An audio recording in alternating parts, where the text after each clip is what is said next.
Barat terutama Amerika, semakin serius memperlengkapi dan mempersenjatai pasukan Ukraina dengan senjata-senjata berat dan canggih.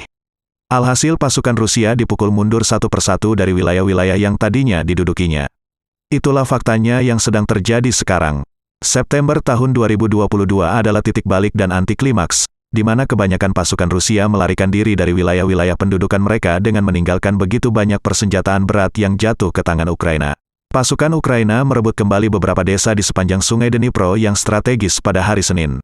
Ini diakui dengan jujur oleh pejabat dukungan Rusia di wilayah itu.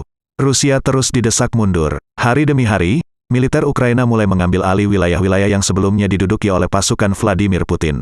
Minggu ini saja, sejak referendum semu Rusia, lusinan pusat populasi telah dibebaskan.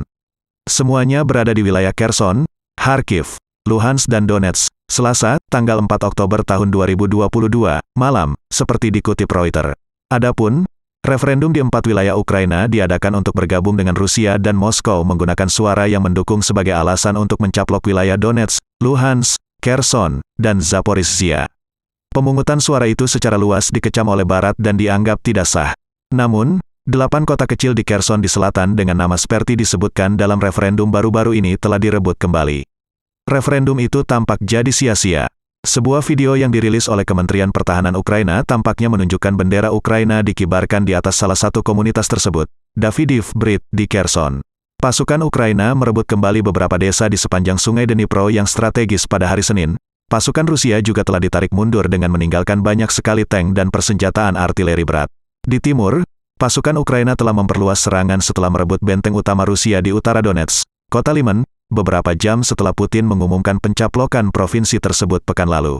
Pasukan Rusia di wilayah Donetsk dan Kherson telah dipaksa mundur dalam beberapa hari terakhir dan tampaknya berjuang untuk menghentikan tentara Ukraina yang makin diperlengkapi Barat.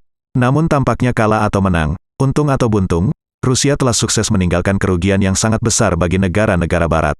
Kecuali Amerika, yang dalam beberapa hal sangat diuntungkan karena mampu mempertahankan dominasinya, seluruh benua Eropa kini hampir jatuh ke jurang keruntuhan ekonomi.